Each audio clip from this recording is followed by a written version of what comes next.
The possible sale of Aston Martin has been one of the hottest themes in recent months following the team's recent performance collapse in the second half of the season. The news that Cognizant, one of their sponsors, has formally given up on becoming the team's headline sponsor has only served to stoke this.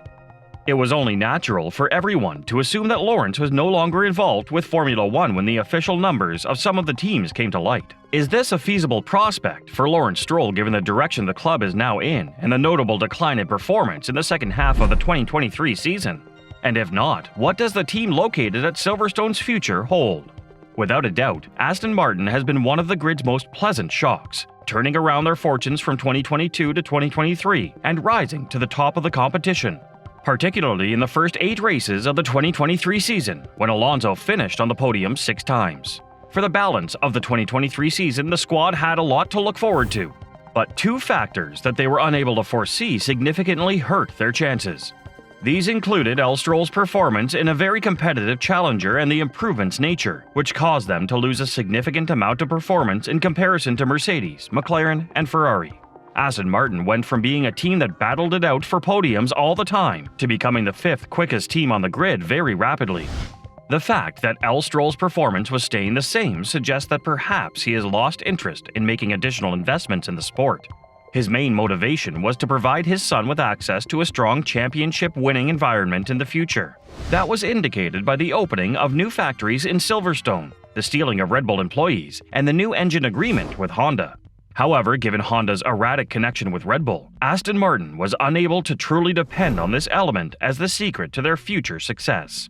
Additional rumors around Lawrence Stroll selling his team have surfaced, such as Toto Wolff preparing to sell his estimated $3 billion worth of Mercedes holdings. The rumors have also been stoked by Red Bull's refusal to sell AlphaTauri for an astounding $1 billion.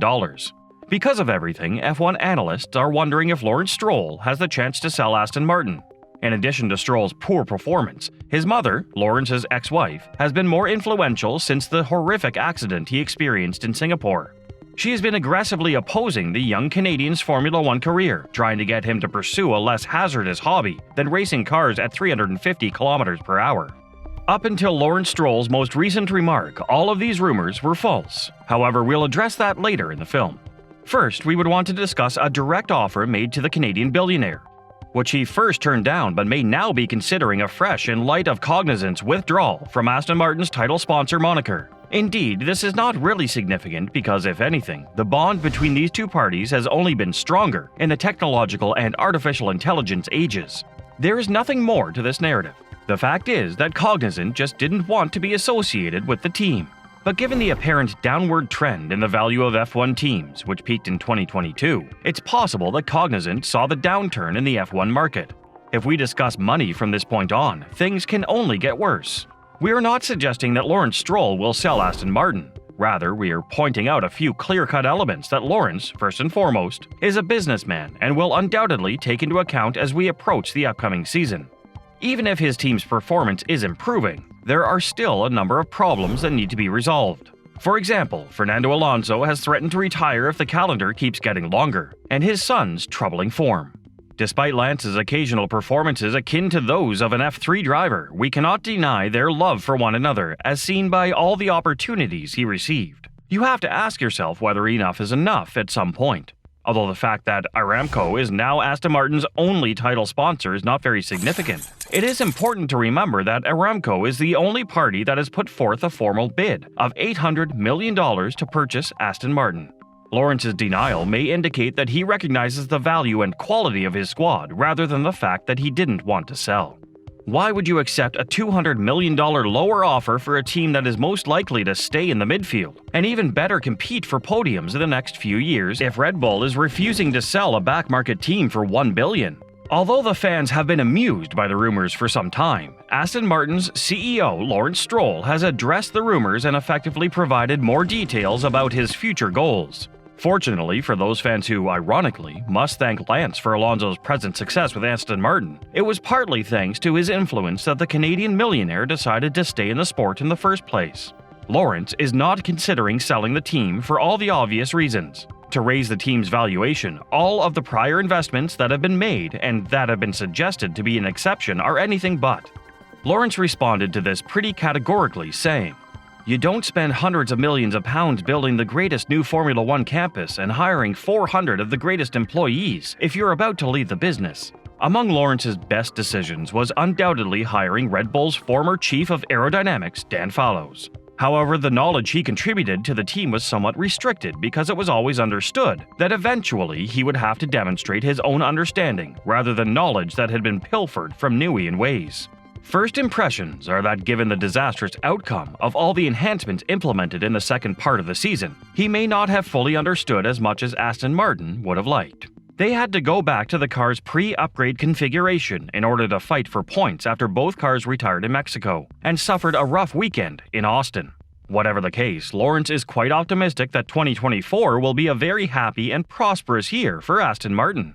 Speaking further about this issue and the team's possible sale, the Canadian stated, "The rumor of the team's sale could not be further from the truth that I have any interest in ever not being the majority shareholder of this team for a very long time. The same is true with the road car company. I'm not leaving, I'm only starting out in both of these enterprises, but I intend to manage them for a long time." Both the media and the fans have a tendency to overlook the fact that Lawrence Stroll isn't the official owner of Aston Martin. With most of the signatures supporting him, he is the chairman's leader. However, this might be resolved with a quick meeting with the UK-based staff if he begins making poor judgments. Indeed, the fact that Aston Martin's main industry, the production of road vehicles, has experienced a sharp decline in 2023 compared to the prior year, is a certain way to feed rumors such as these. That may indicate that the business might look to reduce needless automobile expenses. However, the F1 project doesn't seem to be that at this time.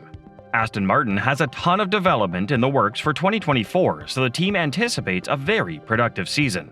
We won't be too far from seeing more of Alonso and Stroll on the podium for a squad that was competitive from the start of the season.